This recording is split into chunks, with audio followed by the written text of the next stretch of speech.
You're listening to Raising Anchor on 990 WBOB.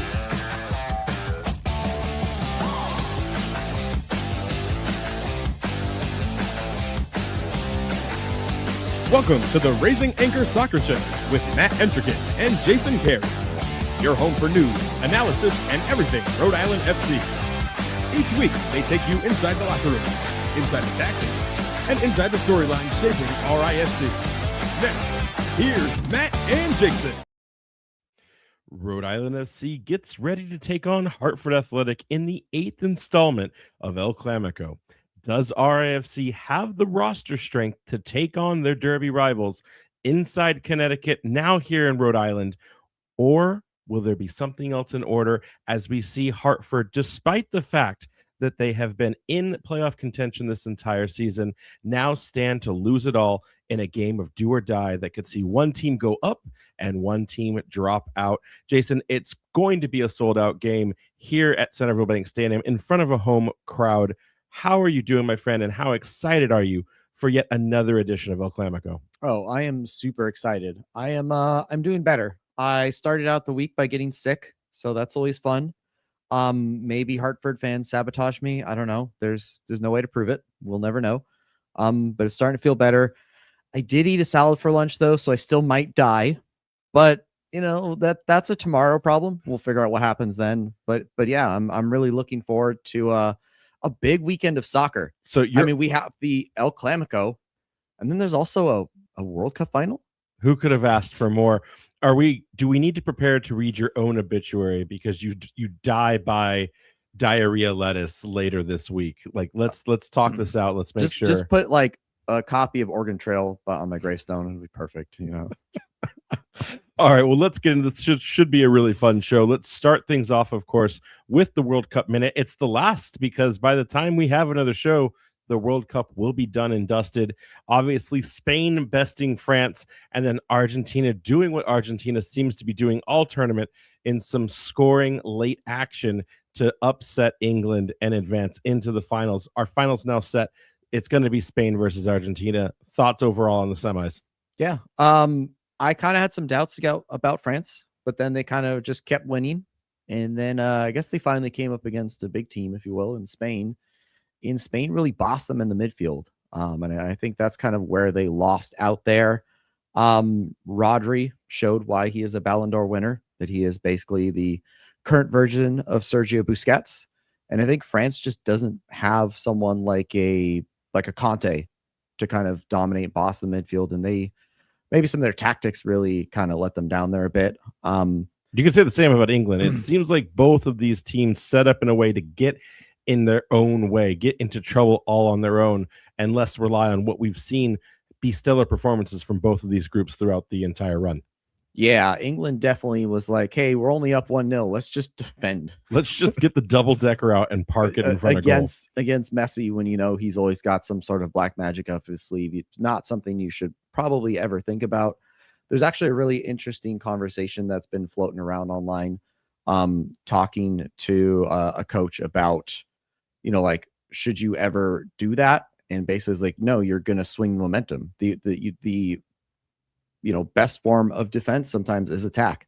And they really got let down by Tuchel there. Also funny to see that a lot of people were complaining online, like, why do we even play this third cup final? I mean, for there's a lot of golden boot kind of potential there if they want to just, stat pad against each other. I don't know. Or you could argue that you let the young lads play and get a taste of World Cup exposure if you don't care about it anymore, so that they can get that understanding and be more prepared for the next time around. Listen, I don't care either way. I think it's important to play this game. I think, one, it allows fans to continue to get access to World Cup matches, even if this one doesn't have the same skin in the game.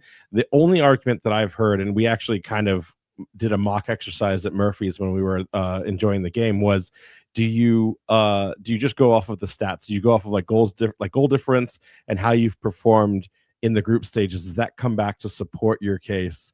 Because obviously every match you won up until that point, you've advanced. So is it something like goal differential and how you did in the groups that comes back, kind of like in Survivor, where when you're down to the last two, it's everyone you voted off in the meantime. They all get to come back and pick the winner. how did you play the game all the way through the tournament? I could see it either way. I also understand people that think that this third place game is the equivalent of like the Pro Bowl in the NFL. Needless to say, we all should just be enjoying the fact we get to watch France play one more time against England. Whether you are angry or happy at that result, it's still a time to watch soccer, and I'm going to be super excited to see it. Oh, as soon as the game starts, they're gonna go out there and go for it, because you do get a third place trophy for it. So it's a consolation prize, but at the end of the day, it's still something. Got to represent the country. Got to move on. Getting back into USL space. Big news coming out today in the USL ecosystem. We finally have a name for the renaissance or the resurrection of one OK City Energy. They're back, and surprise, surprise, Jason, they've got a new name along the way. I don't know how you feel about this, but ladies and gentlemen, we give you Oklahoma City United. Thoughts on the name? City United. I mean, it's like that. If you remove Oklahoma, that is the darkest timeline. It sounds terrible. It's like there's some sort of combination thing where you just like roll dice, and you're like, what kind of soccer acronym names can we combine on here? Wouldn't it have been great if they didn't even have Oklahoma? They just called themselves City United FC, or soccer club. So City United SC, just for fun. That could have been really terrible for Oklahoma. That is like the most cursed name ever. But like, what about something a little more fun, like Thunderbird FC or something? I don't know. Well, so like that's the thing, is there were 5 names that Oklahoma City United put out to vote upon, and some of them were a bit eccentric. There was Thunderbird FC, there was Bison FC. The one I liked the most, there was OK City Lightning, as to be opposite or foil to the Thunder. I thought that could have been good. There was also Oklahoma City Wind, which I don't know, that doesn't really feel good. I mean, they could just call themselves Tornado FC at that point. I mean, they are in that corridor, Absolutely, but they went with United, and I almost want, this is one of those cases where I almost want to see the voting tallies. I want to see the results. Show me the Chads, show me the polls, because I just don't believe that Oklahoma City, who come from a rich history of, Energy was a great name. When you look at the expansive side of it, you have Tulsa, which was the Roughnecks before that. Like, I just am not ready to sign off on that the entire city of Oklahoma City wanted to go with name than United. That just does not like, even for us with Rhode Island FC, everyone loves this club, but everyone also goes, man, couldn't we have been something else? Couldn't we have been the Riptide or the Renegade or bring back the Stingrays or the Ocean? Like, couldn't we have leaned one direction or another? Like, we're here, it's fine, and I'm sure Oklahoma City will be the same, but we could have been gifted with Thunderbird FC or even Tornado FC. We'll see what happens, but want to get into the crest here for a second, because I think this is where they did get it right. And got to look at this really intelligently. Designed by Matthew Wolf. He's the guy that has invented probably every crest in the championship in USL 1 that we think is good. He's had his hands in helping influence or directly design it. I know he's also got LAFC. He's got the good Chicago Fire rebrand. He's also got New York City FC. So this is a creator who has done incredible work. Some of my favorite things, Oakland Roots, I think that's a great one. Also, he had influences on the Hearts of Pine logo. So this is his fingerprints all over this. What are your thoughts on the crest itself? Yeah, I respect it. But for me, it's a little bit MLS-y. And it makes sense, though, because of a lot of the teams that you named that he has done. So it makes sense where that comes from. I don't hate it. I think it is pretty good, but it's just not my cup of tea. I'm curious if fans in the chat like this logo and like this name. I think the name everyone will probably be about, but maybe the logo, the saving grace. I like the fact that it has a rich tie back into the history of Oklahoma, as well as some of its tribal roots. Curious thing for you, though, you mentioned a second ago connections back to MLS. There is conversation that with the expansion and how we're looking into Premier and this club coming back into the fold in 2028, with a new stadium online, do we think this is a team that will immediately jump directly into USL Premier, or do you think they're going to have to earn their way through championship in that first year or two? It's tough to say, because I don't really know a lot about what this team was like before. anything basically pre-2023 USL. I'm not gonna lie, no proper Rhode Island FC fan should know anything. I've looked at the stats, but I can't speak to it, so I don't. Did they have good attendance? Right? If they average something like, let's say, around 10K, I think they immediately would have a good opportunity to make the jump. But we're talking somewhere around 5 or lower. I think they're going to have some work to do to kind of build themselves up. And also, like, it's been years. Like, is there still an appetite there? It'd be hard to say. I mean, maybe part of it with the World Cup just about to wrap up, if they can kind of harness some of that energy and get a real good campaign going, maybe. I don't see why not. The chat is alive tonight with some zingers. Gotta respect that. And yes, James, you can do that. It's like Voldemort situation. As to answer, yes, they are going with a type of pink. It looks like it's an off salmon color. I don't know anything beyond the 12 to 24 Crayola crayons that I eat when I'm having fun, apparently.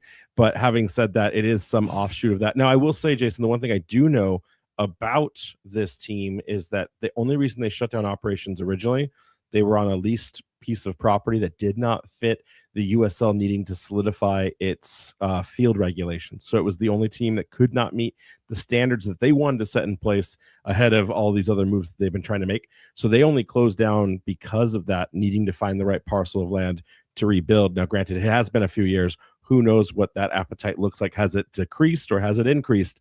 I don't know, but we shall see where they land in the years to come, again, onlining in 2028. But we've got to get into the championship itself, and that starts with league standings. We had a week off with Prink's Tire Cup action, but now back into the league, and I think it's important that we bring our listeners back up to the fold because they may forget where we're at in these table standings. Yeah, before we run down the Eastern Conference table, something crazy just happened. Sporting Jacks got their first regular season win, and it came at the expense of the current champions, Pittsburgh Riverhounds, which is wild to say, but it is the USL and anything is possible. Taking a look at where we're at, I don't know if you guys have guessed, but spoiler alert, we're still in 9th. 4-4-5. Still holding on there. But there is some possibility of movement here depending upon results this weekend. I know we've been saying that for how many weeks now, but all I want to draw attention to in this table standing, obviously the top two in Tampa Bay in the first spot, Charleston Battery right behind them. Not a lot of shakeup there. Detroit City continuing to hold on to one of those top 4. Louisville creeping back into the top 4 for the first time after a couple of weeks of inconsistency. They seem to have kind of righted the ship picked down up there. a win last night too. So but Miami FC, if you remember, just a week ago in regular league play before the Brooklyn match, we could have thrown them down into the cellar and gotten back into 8th. I think maybe even 7th, but they were in 8th place. Now look where they are in the table standings, Jason. 5th place, and one win could bring them back up to 4th, tied with Lou City. Again, that's how tight Curacao FC is on the rise. You love to see it. But yes, there is the big talking point, which we're going to get into a little later in the show. Hartford Athletic currently in 8th on 19 points. Rhode Island FC in 9th with 16 points. A win will switch these table positionings because of goal differential and some other tiebreakers. So there's a lot at stake here. But then you've got the basement in Birmingham Legion, Brooklyn FC, Loudoun United. I did not realize Loudoun was as far down as they have fallen. That's a bit of a surprise. Look at that form. Maybe not. Yeah, not a single win in their last 5. And then, of course, Sporting Jacks sparking something coming to life in that Pittsburgh result. We shall see how these things all break out, but we've got to go to break. And when we return, we're going to start talking El Clamico round number 8. Don't go anywhere. It's the Raising Anchor Soccer Show. Thank you for listening to tonight's broadcast powered by Sprout Coworking. For all your business needs, large or small, visit sproutcoworking.com. Powering 990 WBOB, that's sproutcoworking.com. Now, let's get back to the Raising Anchor Soccer Show on 990 WBOB with Matt Entricket and Jason Carey. RIFC have a lot of history in their short time as a club against Hartford. They've played more matches against Hartford than any other team in the league with 7 official matches. So that's not even counting our alleged dust-ups, From those matches, RIFC have 2 wins, 4 draws, and 1 loss. But let's be honest here. Most of us look at the draw in the Jägermeister Cup as a loss, where Hartford won on a penalty shootout. especially considering that point got them into the wild card spot and ultimately saw them lifting the Jägermeister Cup at the end of the year. Why are you hurting our fans right now? They don't need to be reminded of 2025. It's 2026.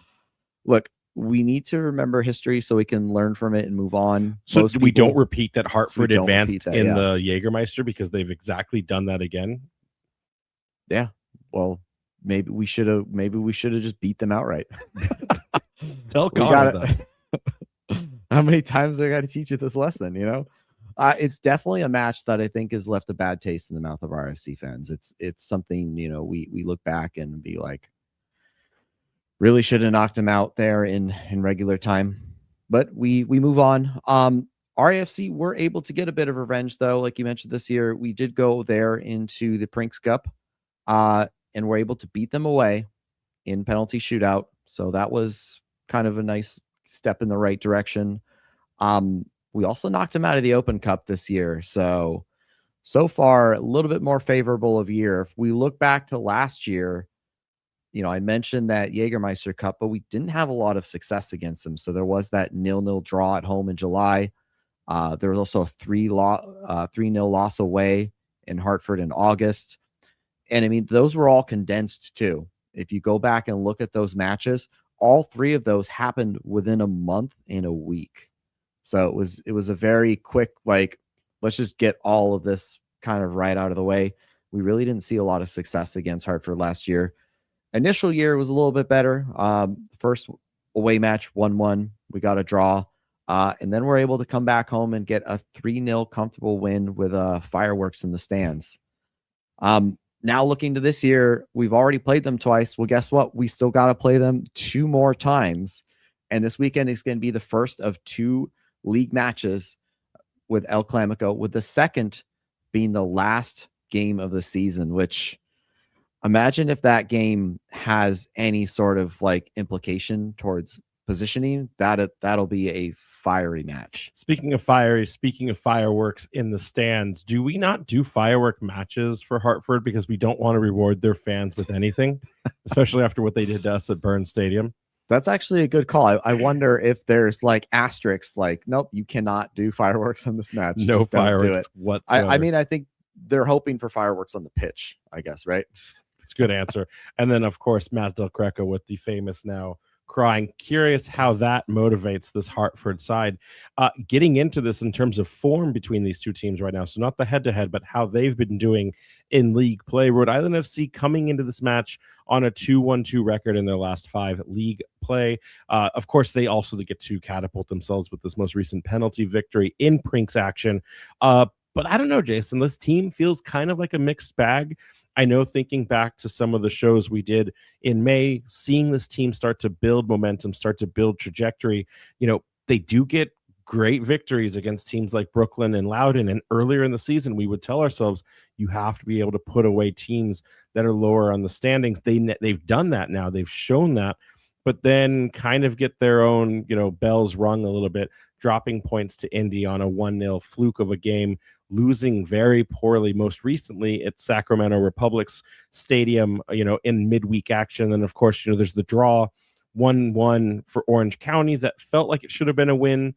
We're happy to take the point, but everyone kind of asking themselves, didn't we deserve more on that? And let's not even start with the injuries. Hartford, meanwhile, they enter this match on Saturday.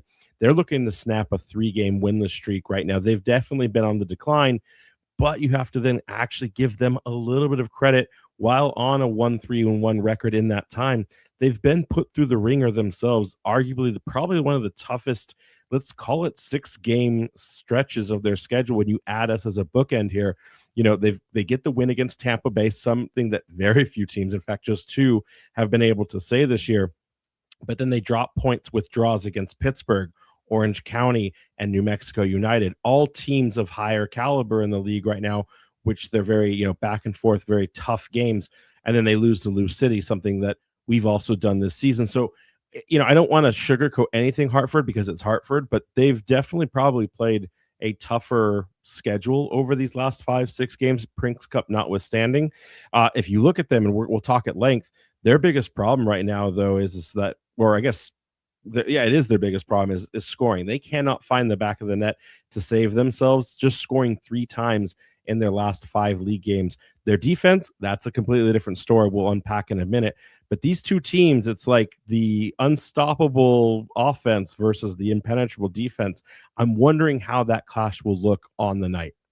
Yeah, I got a chance to talk to Oliver from the Blazing Musket, who does cover Hartford, yesterday, and he is concerned about the offense. They are a team that is confident in their defense. They've been able to keep a lot of draws.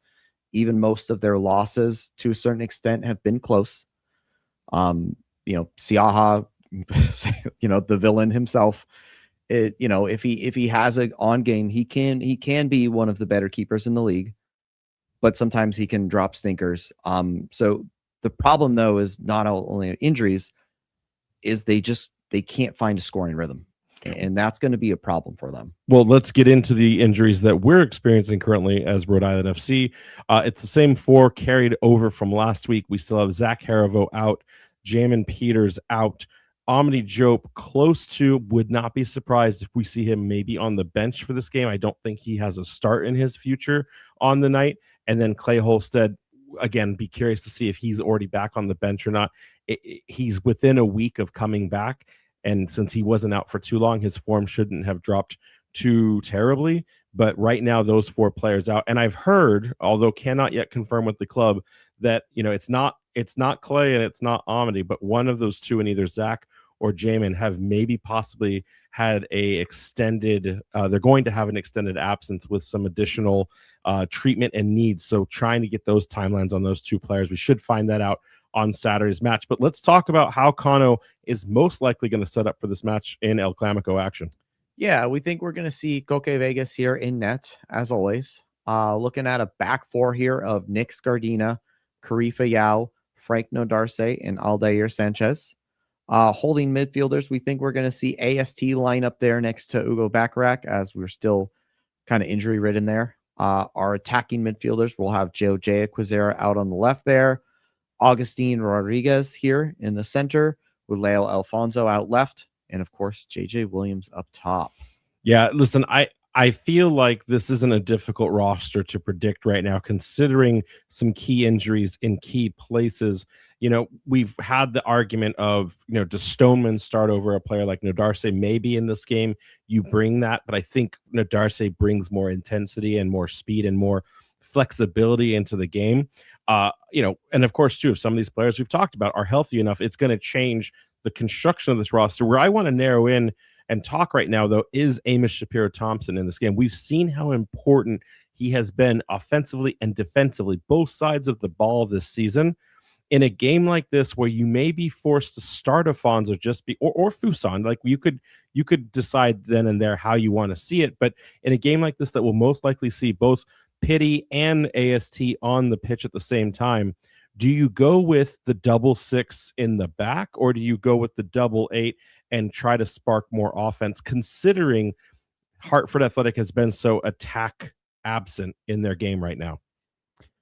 Yeah, I feel that this would be a good lineup here. I feel like AST can drop right next into Hugo. We've seen that he has that engine, that battery, and that he can keep going. But he has been a bit, I don't want to say a bit of a revelation, but I feel like his attacking prowess has shown its teeth a little bit more this season, something we didn't see as much last year.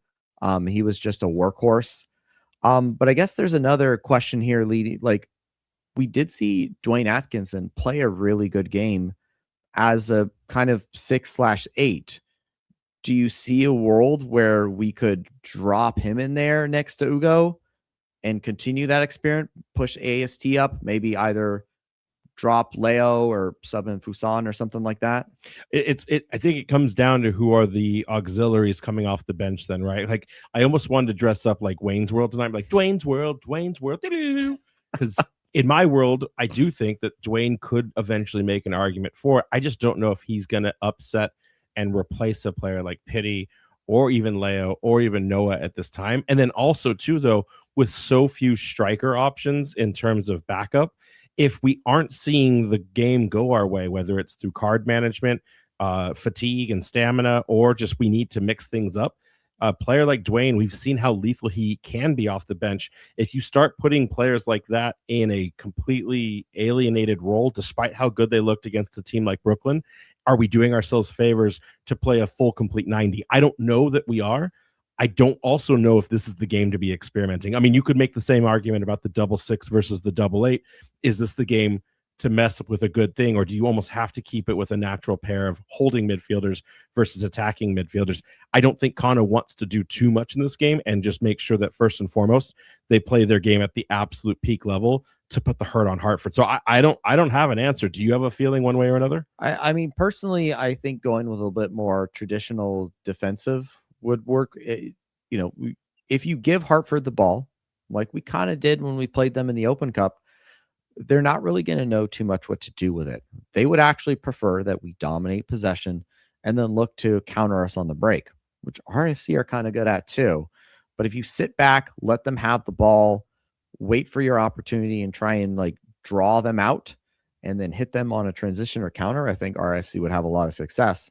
I think if you almost go too kind of attacking in a certain way, you might end up controlling too much possession, and then just we see that too much side to side passing. And we'll have to wait and see what happens on the match. We're going to go to our next break, and when we return, we've got the biggest storylines coming out of this El Clamico, all here on the Raising Anchor Soccer Show. Fans, as the weather becomes more and more unpredictable, be sure to check out 990 WBOB's weather page for all your temperature, storm, and travel info. Stay prepared for whatever Mother Nature has in store with the 990 WBOB weather page. Now, let's get back to the Raising Anchor Soccer Show on 990 WBOB with Matt Entrican and Jason Carey. Back here on the Raising Anchor Soccer Show, big milestone coming up this weekend, and I'm talking nothing about El Clamico. Jason, this is going to be the 100th game in Rhode Island FC club history. Is it the stars aligning? Did they intend for this to be the 100th game as a derby, or is this just something that's coincidence and we get to celebrate? And we do need to celebrate, which means a win has to happen on this 100th game. I think it's possible to do a little bit of planning, but you also then have to look at things and say, guarantee I'm going to make it this far in this cup. So that's very much kind of, betting to make it to a certain, they maybe looked at it and said, what if we imagine we get to here, we run into an MLS team and get knocked out? That would make this match the 100th match. And if that all worked out, it would be awesome, be perfect. If not, whatever, it'll happen a few games later. So are you saying we lost to the Hearts of Pine intentionally so that this wasn't game 101? Or we lost to the Revolution in the Open Cup, so this wasn't game 101? Is that what you're saying? Could be 4D chess from Connor right there.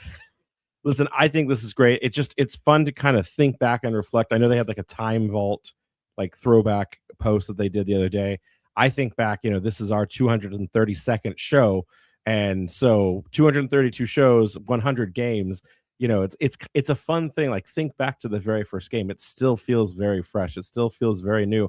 I wonder when this club will lose that new club smell or that shine and polish. We have that new stadium still.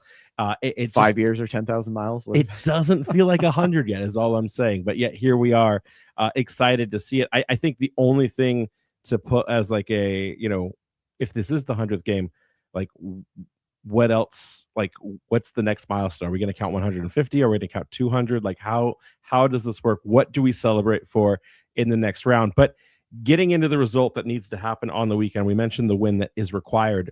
We said this during, we were talking about the league standings. This game has some real potential for like chaotic swing here, right? Hartford currently in 8th, Rhode Island FC in 9th. Rhode Island winning this game allows Hartford to be jumped. They fall out of playoff contention, and we get into it for the first time this season. Is it sweeter more than ever that this is finally the time where we can get out of 9th and get out of our own way? Oh, absolutely. If you can leapfrog your opponent and that opponent happens to be your rival, and you can, I'm not going to say relegate them, but if you can push them out of playoff contention and kind of steal that spot from them, I think it would make a win that much sweeter. Yeah, Matt McGinn asking in the chat, would this actually jump us? And it would for a couple of different reasons. One, we have the higher goal differential. We currently are experiencing a goal renaissance, especially at home this season. I heard you on the Average Fan podcast for Hartford talk about how we've just been so good at scoring goals in front of the home crowds this season.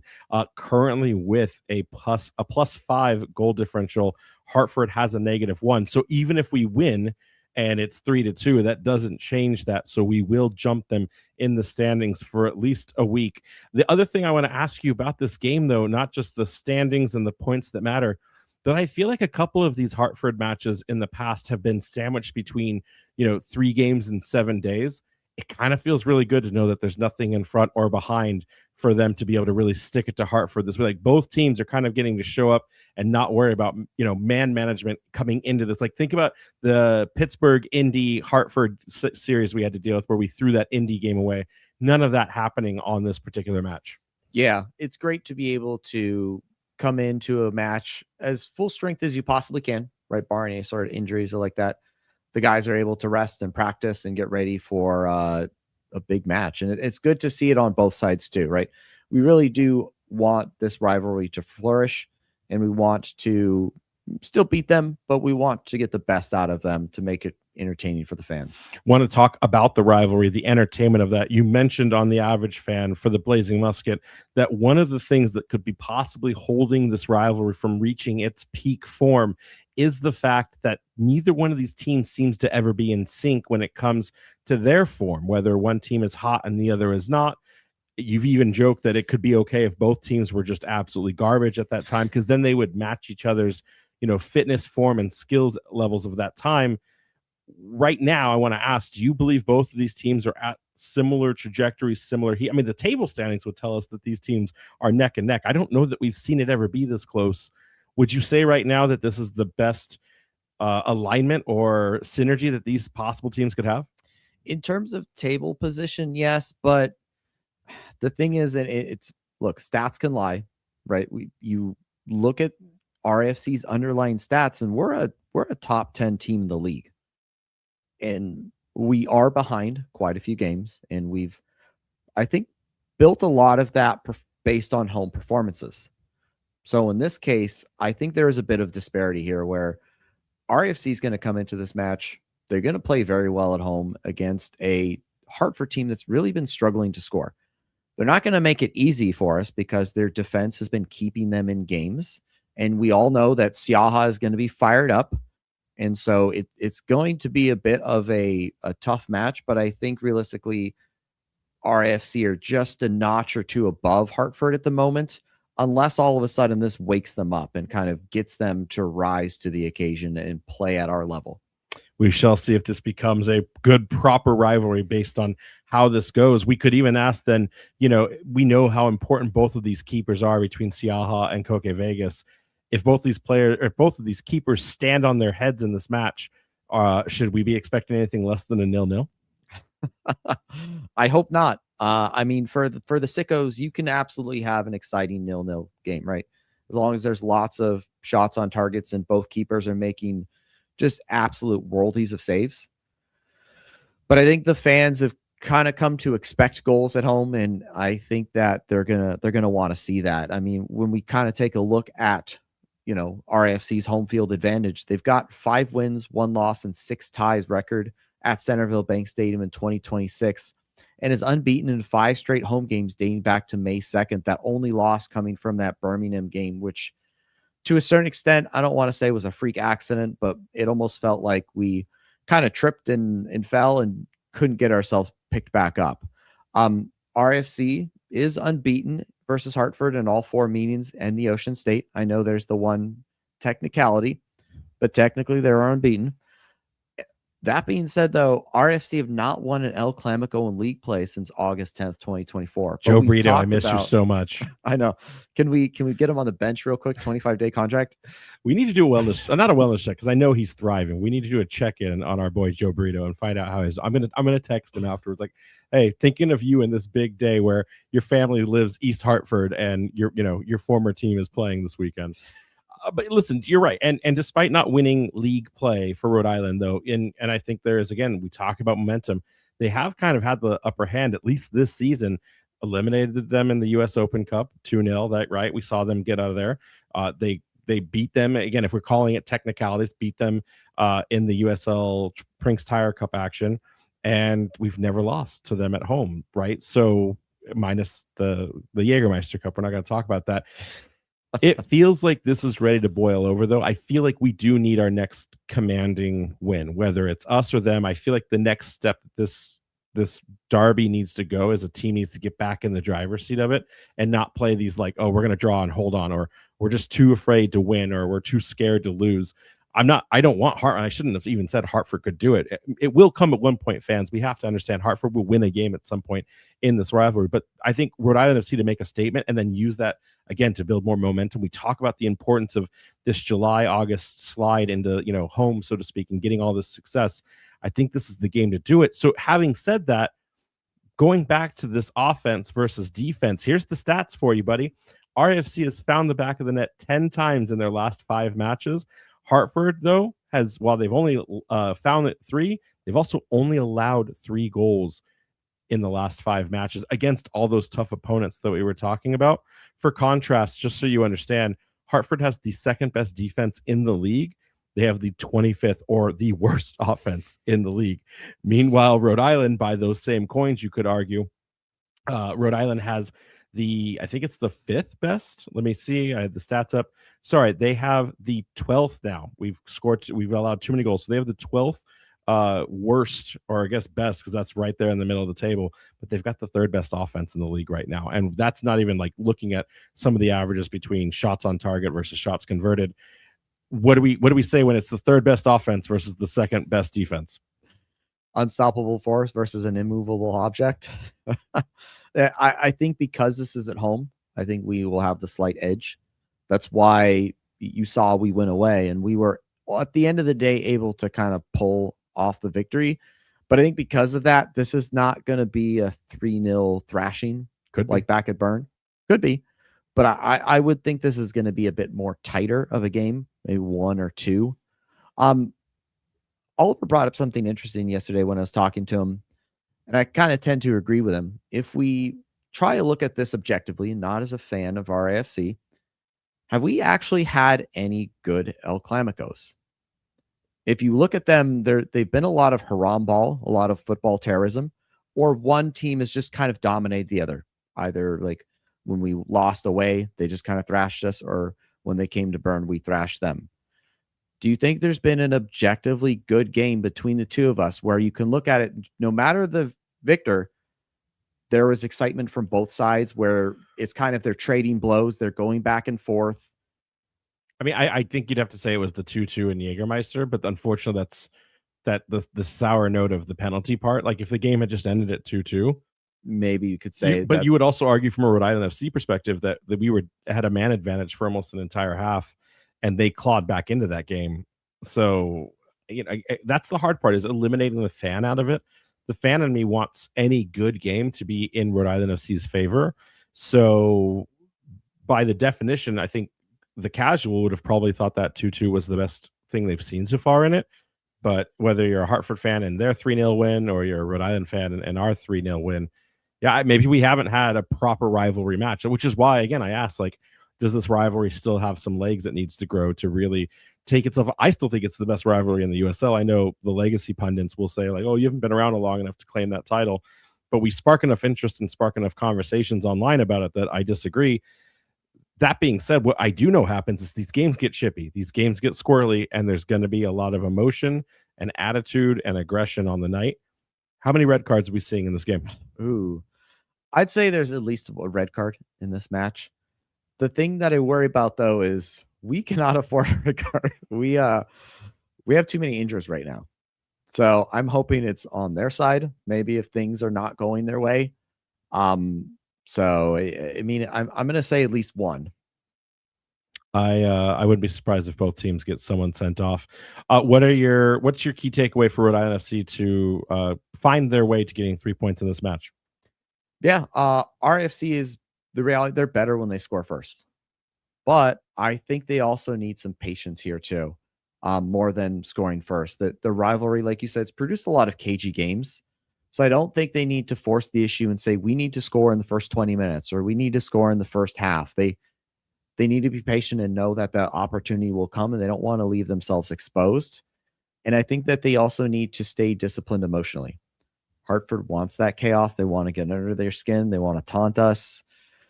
And they want it to become a physical, emotional game broken up with fouls where they put us into a situation to get one of our guys sent off. So I think they need to kind of rise above, be a bit mature. They still need to play with that aggression. Yeah, they can't get bullied off the pitch, right? Like, absolutely not. Like, and I have a fear. I don't have a fear, but I have an overcorrection concern. We heard from Kano last week that their aggression is leading to compromises or getting themselves into fouling trouble. I hope that that's not something like this isn't the week to work on that, right? Like this isn't where you take any foot off of the gas. If anything, you get through this week and then you start making the micro adjustments and the course corrections. We can't be neutering our guys right before a match like this. Like there's too much at stake for the badge, and there's too much at stake in the head right now. I don't want to see any adjustments of that kind of nature coming from the squad. They need to be aggressive but sportsmanlike. At the end of the day, it's nothing personal. It's them playing their game. Oh, it's very personal. At least it's personal for us. I heard on the podcast that you were doing, Hartford has had so much rotation. For a lot of these guys now, after what Siaha did to them personally last season, and the fact that 16 of our players have been here since year one, like at one point it's unavoidable to not get bit by the rivalry bug on this. I do expect this team to stop saying we're just professional players and we take this one game at a time and we don't let them get under our skin. No, don't let them like literally mess up your game plan or your game style, but no, get mad, play. Like when you score a goal, slap this crest as hard as you can. Like, just piss them off. Like I do want to see some resilience and some emotion, like a little bit more fire from our team. Yeah, no, I want to see them celebrate their goals more. I just want to see them celebrate their goal scoring. I mean, in the sense of like, don't let it get personal that you lose your cool, right? You play for the badge, play for the crest, play aggressive, but don't lose your head. I will say this. I think that one thing fans have to be prepared for is I don't think this is going to be beautiful soccer. We're all coming off of World Cup action. We're going to go see a final the next day. This game is going to be cagey. Like forget, pass accuracy. They're going to have to go for it. Forget possession numbers. Forget, anything other than just grit, determination, physicality, fighting for every second ball, fighting for every tackle, fighting for every header. Ugly goals, stupid goals that are deflecting off of hips. So proper football for a proper rivalry. I don't expect this to be anything tiki-taka or anything where we see some sort of finesse. We may see a Golazo taken at range because there's some bravery, but I just don't see this anything other than a grind and a slugfest. But do you disagree? Do we think we're going to see grace and poise on the pitch? Not exactly, but at the same time, like RIFC's advantage, it would be their ability to play.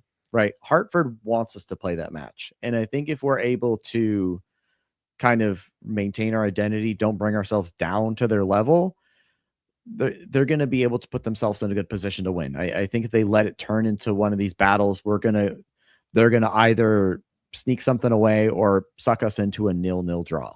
I agree. Well, we've got to go to break. And when we return, it's the mailbag with your burning questions and comments. Don't go anywhere. It's the Raising Anchor Soccer Show. Now, let's get back to the Raising Anchor Soccer Show on 990 WBOB with Matt Entricket and Jason Carey. Sam S. here is curious what you both think about one of our biggest matchups being right before the World Cup final. Do you think that was intentional to show new fans the best our league has to offer, or random luck? It's funny. We mentioned this a second ago. Did the 100th game, was that random luck? And that probably was. But this one feels a little bit more intentional. Like the World Cup schedule had already been out. We at least knew the final. I don't know if we necessarily knew the stadium or the location, but we knew the final. We knew how the club was working around those games and those sequences. Why not? Like MLS is putting Galaxy LAFC on Friday. Why not have one of the league's best, blossoming, fights that can take place on a pitch? Yeah, I think this might have been intentional. We can definitely ask. We can ask the technical team if they had any influence on this, but sometimes it also just works out that way too. I won't call it dumb luck. Maybe it's divine providence that's what's happening. What are your thoughts? I think there's definitely some intention behind this. But maybe divine providence sounds kind of funny too. We had to sacrifice the Sacramento midweek to get this game right before the World Cup. Kano didn't like it, but that's the way it went. Ben S asks a question, and this one's a tough one. Which do you think fans care about more this derby? Watching RIFC win or hate watching Hartford lose? Siaha has not made a lot of fans, so there are people that just may generally want to see him fail, and then it comes at the behest of a Rhode Island FC win. What do you think the fans, especially like the super fans, are gearing up for? To hate Hartford or to love RIFC? I want to say that they're two sides of the same coin. They are, but you have to pick one for this question. Well, so I think it depends on the person. Everyone in the chat right now, I need you guys to say, do you care more about watching Rhode Island FC win this particular game or Hartford losing completely? I mean, the Welches are probably hate watching Hartford. Absolutely. And sure, I don't like Siaha, but I think I want more of an RIFC win than my actual hatred for Hartford. So I think it's very much a personal thing, and everyone is on one side of that fence, but we're all together in the sense of that, beat Hartford. So far, only watching RIFC win. So maybe there's not a bunch of salty New Englanders out there who care more about tearing down their opponents. Matt M says here, we were terrible at PKs. You asked the question, do we even practice PKs? And now we're good at PKs. Rather than there being egg on your face when we nail them, you should be taking credit for reminding the team that they need to practice. Matt, thank you for writing that in on the Discord. If I start taking credit for things, though, it will reverse the curse back. So I just have to be the anti-hero that this club deserves. That you're the heel. Yeah. I have to do the dirty work so that they can be lifted up and above. I even told you in Discord, do I just need to ask Kano, are you capable of winning the entire USL Championship this season? And then he'll get mad at you and then he'll do it. He'll do the dang thing, right? So I don't hate it, but I can't ever take credit. The second I start doing that, my head will explode. These headphones will not be able to contain it. Liz K writes in, do you think the parking problems are going to kill momentum for people to support this club? It's hard to say because there are a lot of people online who love to complain. There's a certain group, I don't want to give them any sort of acknowledgement, who do nothing but try and bash this club, which is just insane to me. Who has this much bandwidth in their life to just go online and be like, I hate this thing that other people are enjoying? I did see some of the people complain online. There is a lot of guys, city. There's street parking. Everyone look at me. Everyone right now. Everyone look at me. If you know someone that is complaining about parking, it is your responsibility to teach them the tips and tricks on how to not pay for parking. Okay. We all know about the train. We all know about the train parking lot and the free shuttle. We all know the other places around the city. We all have our spots that we park in when we need to, that we don't pay anything, whether they're legal, illegal, or something in between. Get honest with yourselves. And if you see a fan in duress, help them, guide them, but don't burn out your spots because then everyone will be parking in them. So just FYI on that. But I think the problem is more optics. I think the club doesn't do a good job of getting out in front of it to where they can ease that burden, especially when it gains traction online. I don't think we have a parking problem. I think we have just an optics problem. I know that the Tidewater is not good for it being completely shut down under the bridge, because that is a narrow, that's a conduit to help alleviate some of the navigation and then finding other parking opportunities. But if you're relying strictly on stadium instructions on how to park in the city, be a better Rhode Islander and figure it out. Ask a friend, bribe a politician, whatever you got to do. I'm telling you, your life will be immediately easier when you stop relying on Laz and RIFC to help you figure out where to park your car. Yeah.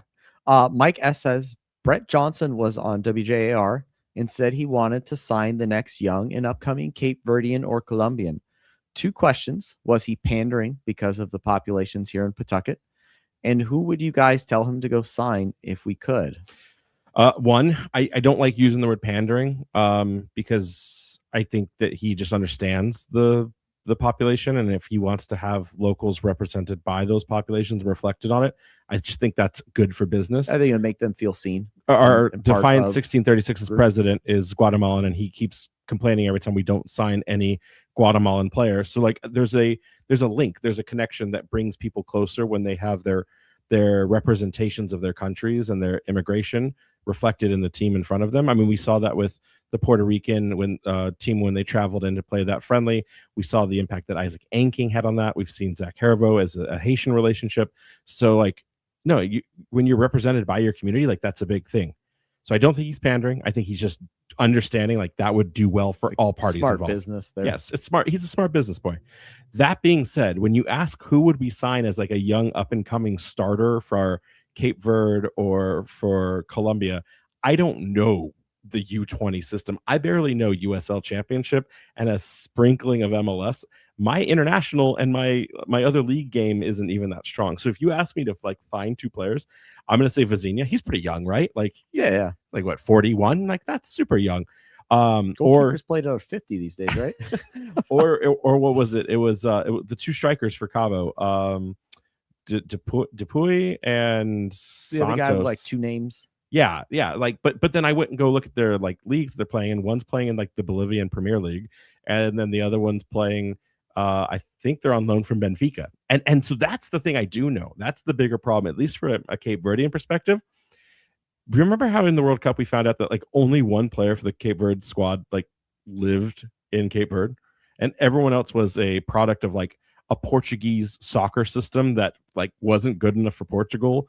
So then they went and played for Cape Verde instead. And that's not to say that they don't have Cape Verdean heritage, but they're coming from different places, right? No, or they do have Cape Verdean heritage or immigration, but then they go to academies like Benfica and Porto to try, and then those players get loaned off to like, the Turkish Super League. Like they don't ever come this direction. So like Cabo Verde's actually really hard because Portugal's already got their fingers in the cookie jar there, stealing all the talent that could even be connected. So what you really need to ask yourself, if we want a Cape Verdean, we got to figure out how to crack the code into the Portugal youth system, because that's where we're going to go and be able to poach that talent and get them started in a USL squad. So I'm not saying it's impossible, but that one piece of the pie I do understand very well. So we gotta get really comfortable with the Portugal Federation and see what can happen from there. Lisa V asked the question, how do we make sure RIFC never does fireworks at half? Friday's legacy experience was dumb. I heard about this. This is insane. They did a fireworks show during halftime. Like, was it rain maybe that was projected at the end? I don't and know. They knew? Because I remember that the last one, the second the game was over, they immediately just started fireworks because it was also kind of raining. So maybe they knew that like Boston Legacy fans travel all the way from Boston and they want to get home early, so they leave halfway through the match. They're like classic LA fans, classic Boston fans. There's too much traffic. Public transportation's not as good as it could be. Gotta go. I mean, I do not foresee the club doing this, but hey, there are channels to reach out to them and let them know and say, hey, I saw this at a Boston Legacy game. I do not like this. Please do not do that. Irvin is in the chat. Bring me a Guatemalan. James disagreeing, saying we do have a parking lot problem. The loose stone in the tee lots is an issue. I don't like the gravel in the tee lots. I completely agree with you on that. I think some people have gotten flat tires, but it's been taken care of. Mike has a comment here that an academy system of our own would help.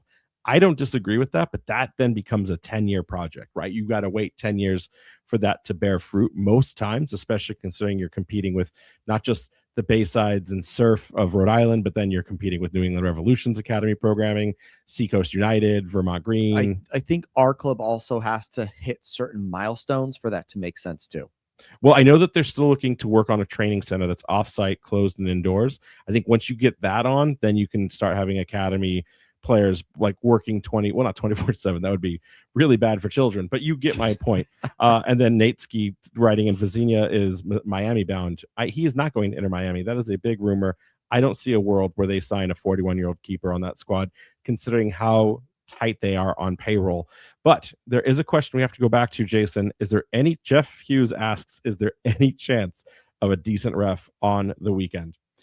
Yeah, so speaking of refs, then let's get right into the ref assignment here. We have a head ref, Gerald Flores, assistant refs, Zeno Cho and Douglas Clayton, with a fourth official, Justin Lopez. After being caught a little surprised about, Guido, we got Guidoed pretty hard, guys. Yeah, we got Guidoed pretty hard. So we did some research into Gerald Flores to kind of just take a look at what's going on with him. Nothing controversial here. Has been refereeing in the championship since 2020. averages about 5.1 cards per game. We actually have some experience with him. He reffed our first match back in against North Carolina in 2024. RIP. Yeah, RIP. That had 32 fouls called in it. So keep that in mind. I wonder if he is ready for a match of this gravitude, but so far nothing to suggest that it's going to be bad per se.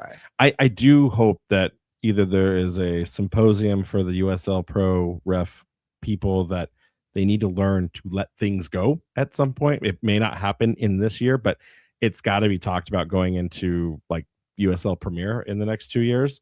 But that being said, I'm still really curious how Rhode Island FC gets out of this foul aggression that they've suddenly been in. Again, earlier in the season, 12th, they were middle of the road, but in these last 5 or 6 games, they've gone to second place in terms of fouls committed. Don't know if they're just getting bad calls with bad refs. I mean, we know how bad Guido was, but interestingly enough, I don't know that there's enough here to be concerned, but the second we don't talk about it, everything's fine. And the second we do talk about it, nothing happens. The second we don't, everything falls apart. So let's get into watch information for the weekend, looking ahead for this Saturday's game against Hartford Athletic. It's not looking good from a forecast perspective, everyone. 76 degrees. Yes. Rain expecting to start at 6 p.m. with possible thunderstorms in the area. No. So we've got that we get to deal with. I guess at this point, we just have to lean into it. We shouldn't have it any other way. Stadium staff, if you're listening, if we win, you just need to play garbage. I'm only happy when it rains. Only if we win, though, obviously. Great choice. Just lean into it. Great choice. Tailgating does open at 4:30 with the rest of parking opening at 5:30. Gates at 6:30 for that 7:30 p.m. kickoff. You will want to get there early, people, for this one. And I don't mean 6:30. You may be wanting to wait in line in the rain, as this will be the Coque Vegas bobblehead giveaway night. This game is expected to sell out. And tickets distributed sell out. Who knows about attendance at this point? But there are only 3,500 bobbleheads, so make sure you are in line to secure yours. If you can't catch this game or you just want to stay dry, you can watch all of the El Clamico action on MyRI TV or WPRI 12+, ESPN Select, or of course, listen to the radio with 790 The Score with our guys Nick and Tom on the call. This has been a fun show. El Clamico's always seemed to bring out the worst and best in us. I can't wait to see the chaos here on Saturday. Yeah. And just a quick programming note, Matt will be out on special assignment next week. So back by popular demand, fan favorite Torrin Kelly will be stepping in to help me recap the match, as well as preview the match against Pittsburgh next week. I can't believe we brought him back. Who would have ever seen that coming? Thanks, y'all, for joining us. Can't wait to see you at the Hartford match. Anchors up. Anchors up. You've been listening to the Raising Anchor Soccer Show. You can follow the show on Twitter, Threads, Blue Sky, and TikTok at RIFC Podcast and at Raising Anchor on Instagram. And be sure to check out and subscribe to Spotify, iTunes, YouTube, or wherever you listen by searching for Raising Anchor.